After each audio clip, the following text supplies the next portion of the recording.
Good morning. Welcome, Friends Church. Thank you for that great start to our morning here. My name is Alita. I'm part of the charitable giving team here at Friends Church. So I just want to say welcome to a fresh new year. It's January. We're so glad to be starting up again. Charitable giving is part of what keeps Friends Church going so that we can be doing all of the amazing work that we do here. If you're new here, then welcome, and if you're returning, then maybe it's time to look at your charitable giving. You can donate online. We have a new updated app, the Spiritual Gym. That's a great way to give to. We love those automatic deposits because then it just goes in and we don't have to think about it. I always like to look at that at this time of the year and see if I can make a little bump now in the new year. If you're more of a paper person and you still like to write checks, then we have our black box at the back where you can do so there. After our message this morning, we have a discussion group just down the hall in the library conference room. So if you want to join that discussion group, we'd love to see you there. Thanks, Alita, and thanks, band. That last song is going to make even more sense in a half hour. I was doing some research recently. My search was evil people who are rich in Google. These are things I search for. So I'm going through the list of these people and reading people who do horrible things to make money, and then people who have a lot of money and use that money to do horrible things.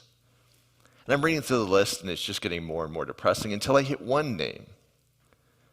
Richest people in the world. Vladimir Putin. I was like, is there more than one Vladimir Putin? The man responsible for the invasion of a sovereign country, Ukraine. The man responsible for the deaths of somewhere north of 10,000 Ukrainian soldiers, some estimate more than 100,000 Russian soldiers, who's killed thousands and thousands of civilians. Over 4 million people have left Ukraine just to be safe. That man is getting rich during this? Does that seem fair to you?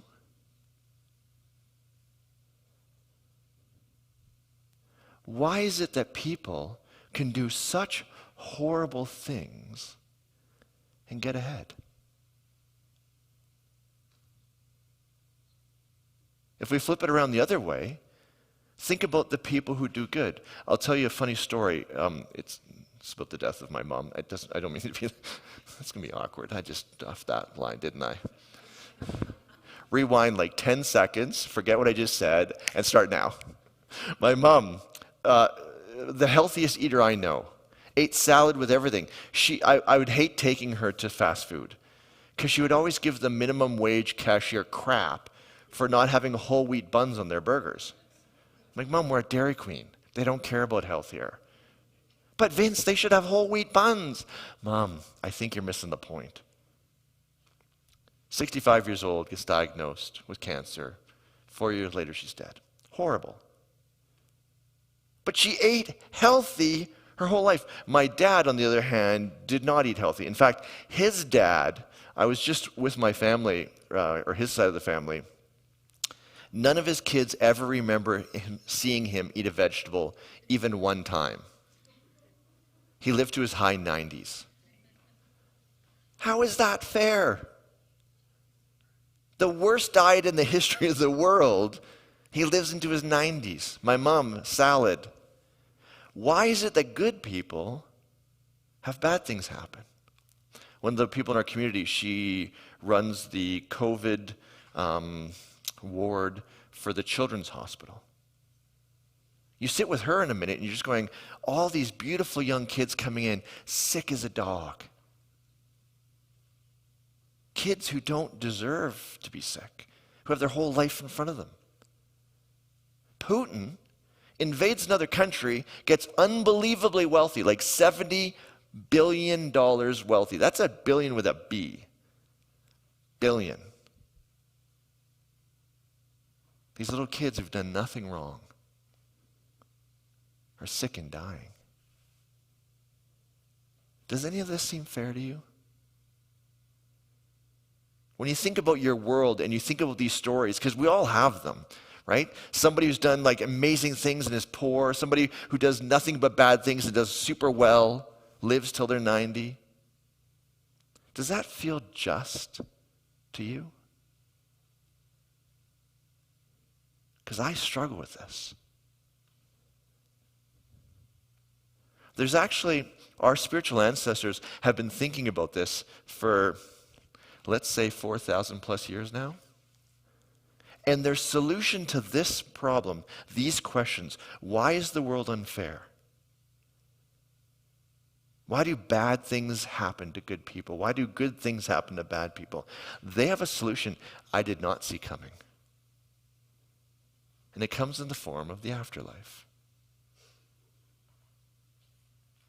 If you read back to our earliest writers' ancestors, this is what they thought of an afterlife. So when I use the word afterlife, what pops in your head? Heaven, hell, burning, blah, blah, blah, angels, harps, halos, whatever. Our earliest ancestors had a word for what happens after you die. They called it Sheol. It's a Hebrew word. It means a bunch of things, but let me use a more common word. It means the grave. When you die, what happens after you die is you go into the grave. You're dead. When you're dead, you're dead. There's nothing after that. There's no life after death. There's nothing that goes on. The first thousands of years of thinking of our spiritual ancestors said, when you die, you die. There's nothing. So live the life you can because this is all you got. Be loving.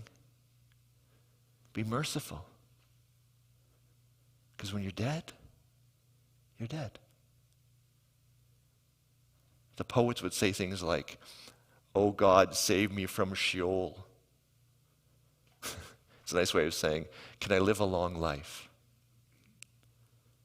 Now again, when you have an afterlife conception, like, where's Gregory? There we go. He's got a whole history of afterlife conceptions that we read back into the text, and it means something different then. But really it just meant, when you're dead, you're dead. And there's something kind of intuitively beautiful about that. Has anyone died and come back from the dead and seen what's happened after you've dead? Any afterlife people? No? It makes sense because this is what we know. We know life. And so it makes sense to focus on life. But what do we do with the Vladimir Putins? A guy who seems to be doing horrific things and getting unbelievably wealthy by it. How do we deal with that? Because it doesn't seem fair. That's when the evolution of the afterlife came. We don't know exactly when it came. It happened over a period of time. But all of a sudden somebody or some group of people started to say, well, wait a second. What happens if this world isn't all there is? Now, don't jump to where you're thinking heaven and hell yet. We're not there yet. They said, what would happen if the world here is unfair? Johnny has 100 camels and he gives half his camels away for charity and blah, blah, blah. But Frankie over here steals camels non-stop and he's unbelievably wealthy. That's what they're thinking. How do we deal with this? Someone said, well, what if there's something after we die? They said, what if after you die, there's this big chunk of time and then you're resuscitated? And that's a very particular word, resuscitated. Our first spiritual ancestors thought of the afterlife as our bodies coming back alive. In their minds, body is all we had. Breath, ruach, it's the word for life. Life is breathed into us when we're first born, right? The first thing we happen is actually, I don't know. Do they still slap babies on the bum to make them cry? Does anyone know this? I don't know. Whatever they do nowadays when children give birth. But the first thing that happens is they take a breath, right? Ruach. You have life. And now life happens until the very end, and you take your last breath, and then you're dead. They said, what if after a time after you die, ruach came back? our bodies were resuscitated. This was a cool evolution because here's what they did. They said, what if the good people were resuscitated and the Putins, they stay in Sheol, they stay dead, nothing. And suddenly the problem of evil, this problem of why do good things happen to bad people and bad things happen to good people, starts to have a solution. We look around and we go, it doesn't seem to be working in this world. Putin's getting unbelievably wealthy and I'm not. But what if there's a time later when the good people are resuscitated and the bad people stay dead? And that's our first evolution of an afterlife conception. When you read the book of Job, the book of Job is about this guy. The book basically starts, there's a beginning section. I'll talk about that in 2 weeks. We're going to put that aside. But the beginning section just basically says Job is a good guy. And then it spends a bunch of time telling you how good he is. He is a saint. He is like the Mother Teresa of the Bible. He does everything right. He's not even does good things for himself. He does good things for other people just for shits and giggles, pardon my French. But like, he's just that good. But then a storm blows in. His kids are all having a party. The building collapses and kills them all. Horrible. Not meant to be a real story. Good people, bad things. His entire herd gets stolen and killed. It ends up that he is so sick, he's got nothing. He's sitting underneath like a tarp. He doesn't even have a house anymore. He's covered in sores. He's a good person and bad things. And the whole book is trying to figure out what happened. How is it that this has happened to you? But part of the way through the story, there's this idea that says, well, maybe when you're resuscitated, this will all be rectified. And we'll see that you were good. You'll be able to live out the life that you deserve. It's a beautiful, beautiful idea. Because it solves the problem of why do good things happen to bad people? Why is the world not fair? The afterlife was the solution. I did not see that coming, folks. When I was reading through it, I was like, that's how they'd solve that problem? But here's the thing. We're not at heaven and hell yet. What we have is we have a physical resuscitation. That means we have physical bodies, and those physical bodies need to have a physical place. You got to feed them. They're going to go to the bathroom. It happens. If you light them on fire, they will die, and then there will be no more. They can't float. They don't have wings. There's no halos. It's a physical world that happened in the future. So we're not quite there yet. So fast forward a little bit. Alexander the Great, the Greek influence starts to influence the culture of the area. Well, the Greeks had a different view than the early Israelites. Israelites, ruach, remember ruach in your body? It's the same thing. When you have breath, you have life. When there's no breath, it's done. The Greeks had this really interesting idea. They said, well, what if there was this kind of thing where there's Vince, the body, but then there's the soul of Vince? They're separate. Our early Christian ancestors would have laughed at this, been like, that's ridiculous. Soul separate from a body? Idiots. But over time, that started to weave its way into the culture. And suddenly people started to express their conception of the afterlife through this new philosophy. And we have the second evolution of our afterlife conception. This idea that there's a soul and the soul is eternal. We can kill the body, but the soul lives on.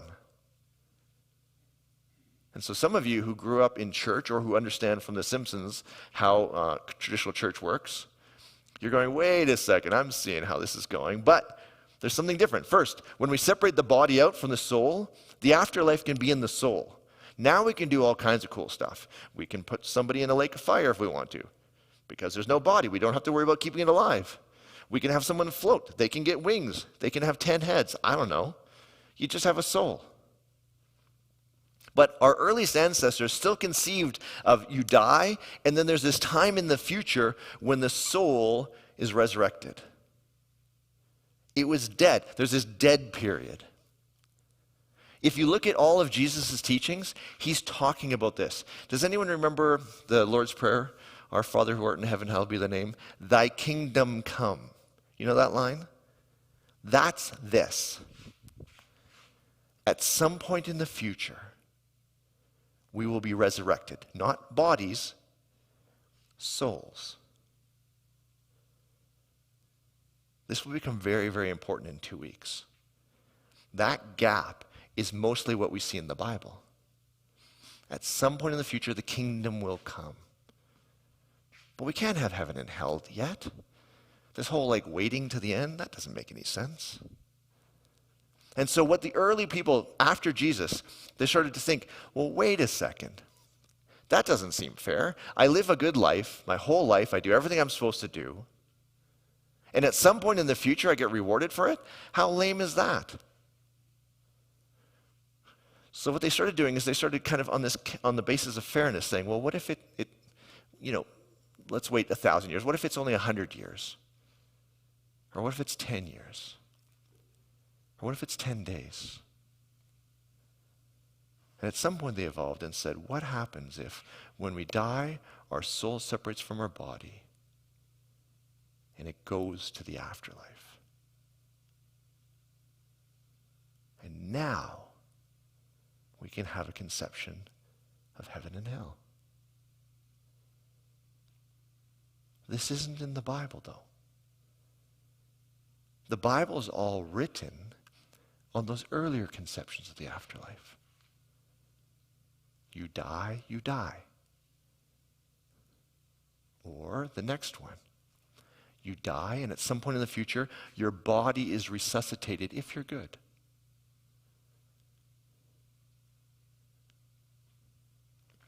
When I realized that all the study I'd done in the Bible didn't support this conception of heaven and hell, it only happens after,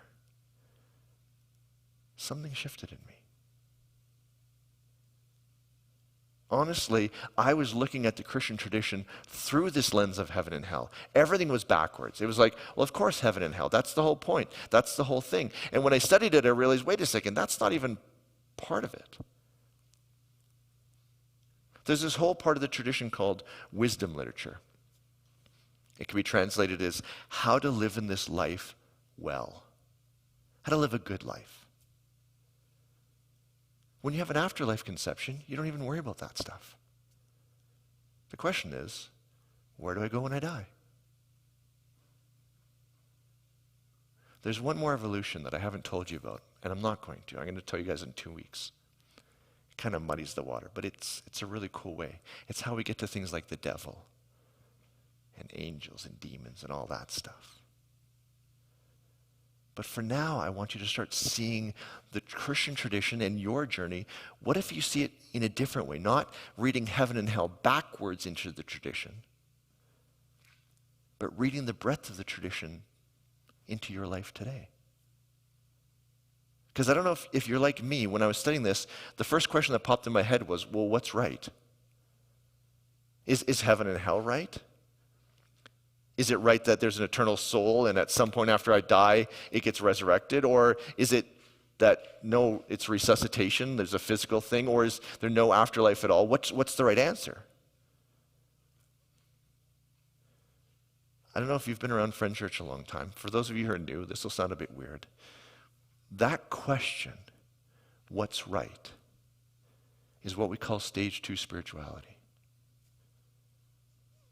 It's a way of thinking about spirituality. It's an ideology that says there is one right answer and we're all going to agree on it.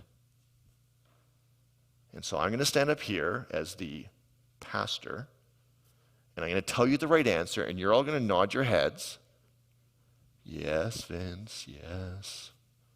And we're all going to agree. That's stage 2 spirituality. When you first are starting your spiritual journey, that makes sense because you're going, I don't know what else to do. Jeez, if we don't agree on this, like I don't know how to do a spiritual journey. If we all agree, then at least I have some comfort. I have certainty. It feels very nice. But for many of us, that ideology started to shift at some point. We started to ask questions. Wait a second. How does this work? So, if I live a good life and then do one thing bad, I'm going to go to hell? Wait a second. If I don't say some prayer that somebody told me I'm supposed to say, that's not even the Bible, somehow that's going to have something to do with my afterlife? I don't know. I'm buying into this anymore. For many people, this is where they feel like they've exited the spiritual journey. No. This is the evolution of your spiritual journey. You've now evolved into this next stage. We call it stage 3. Early stage 3 doubts everything. You start throwing things out the window. Screw that. But you tend to still go, okay, I don't buy into what everyone, growing up, what Simpsons tells us to buy into. I'm not buying into that. But what's the new right thing? Vince, what's the new right thing? The answer is I don't know. Because I think asking the question, what is the right answer, is the wrong question.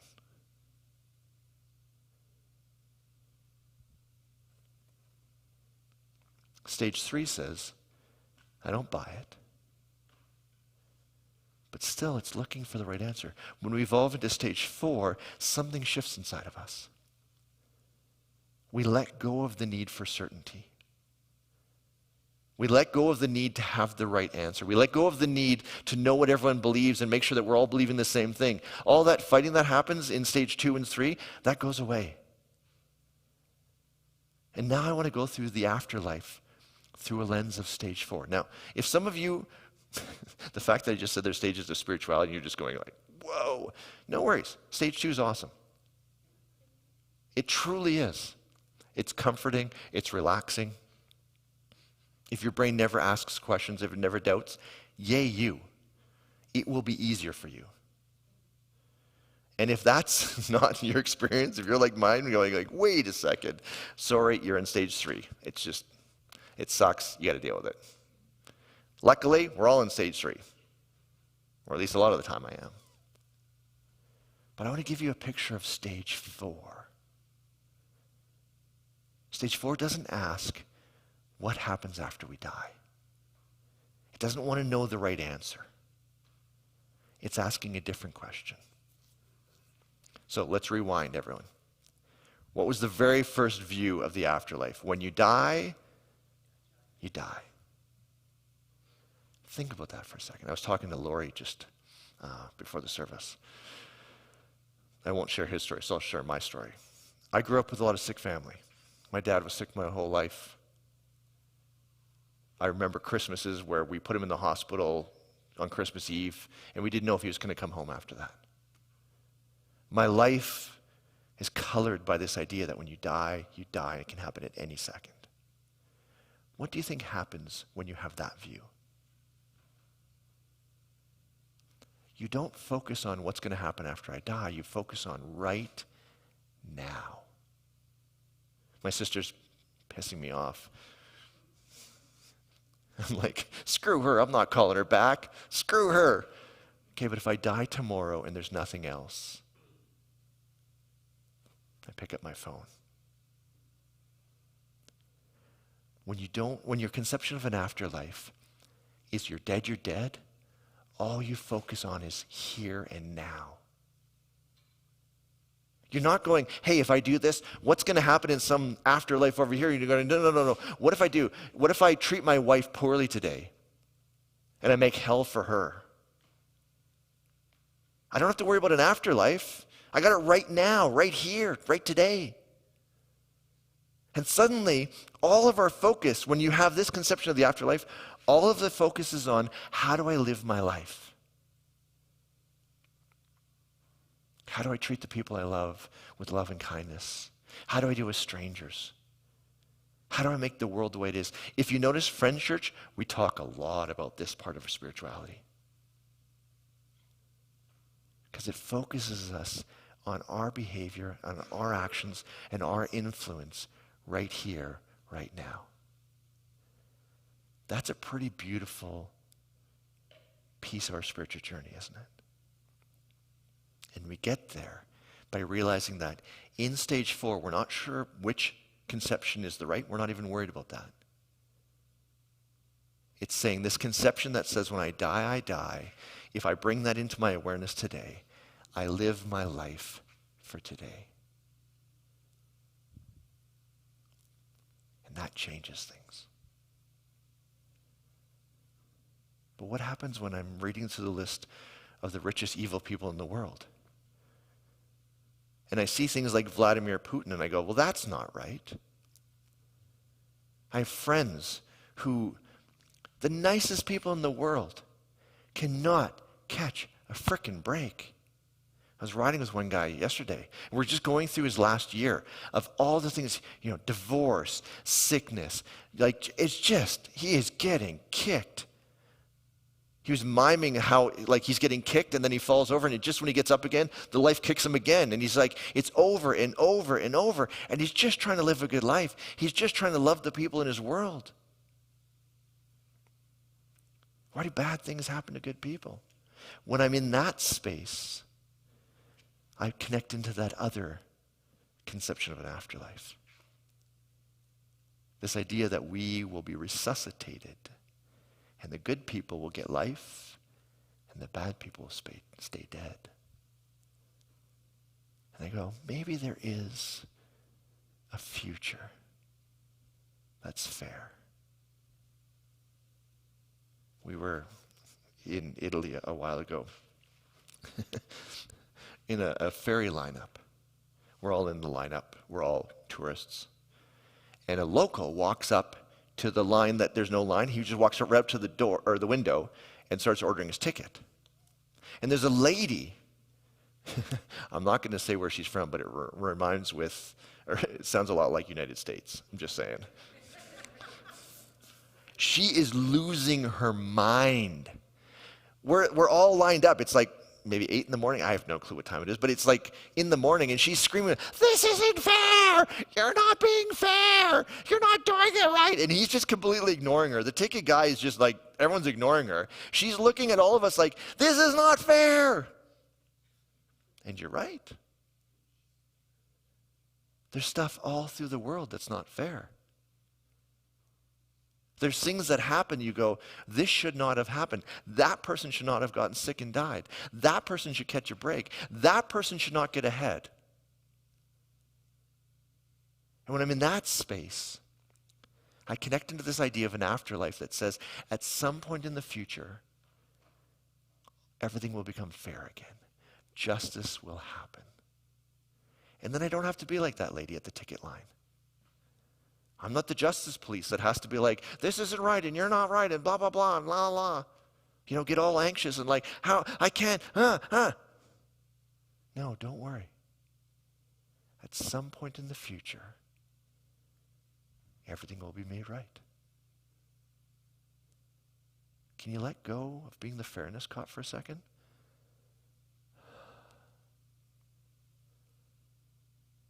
Man, when I get all... that conception of the afterlife feels beautiful on my soul. I'll admit, it goes a bit further. Does anyone know the word Schadenfreude? It's a German word. Yeah. For those of you who don't read German, it's to get pleasure from someone else's pain. When I'm in a really dark place, I'm thinking about what might happen to Putin after he dies. And I'm getting some joy out of that. Like, screw him. Now, I don't know what's going on in his life, but I get some schadenfreude out of that. Now, let's do one more thing. We've talked about this first conception of when we look at stage 4 and we look at the afterlife of when you're dead, we're focused here. When we use stage 4 to look at a conception that we are resurrected and good people live and bad people just don't live, maybe even have a bad experience after that. We can let go of being that cop. We can look at a world and go, it's not fair right now, but at some point in the future, it will be fair again. But when I'm missing my mom, she's been dead maybe 10 years now. I miss her. This idea that we have an eternal soul and that my mom's soul is out there. And she's looking down on me and saying, hey, how you doing, buddy? And I can look at her and be like, hey, Mom. That feels amazing, doesn't it? That conception of an afterlife where our soul is separate from our bodies and it's eternal. The people that we've lost, the people that we're missing, we can feel a connection to them again. Still.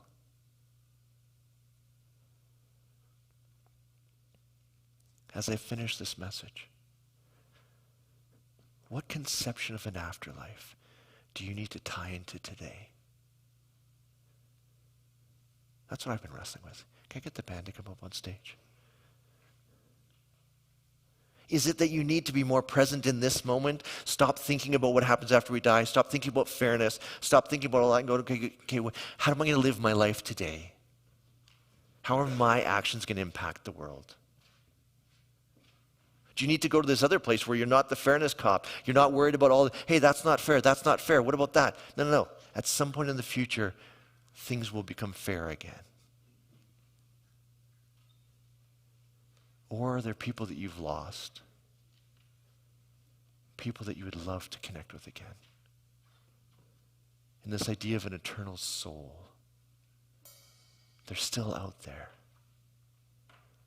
And you can connect with them again.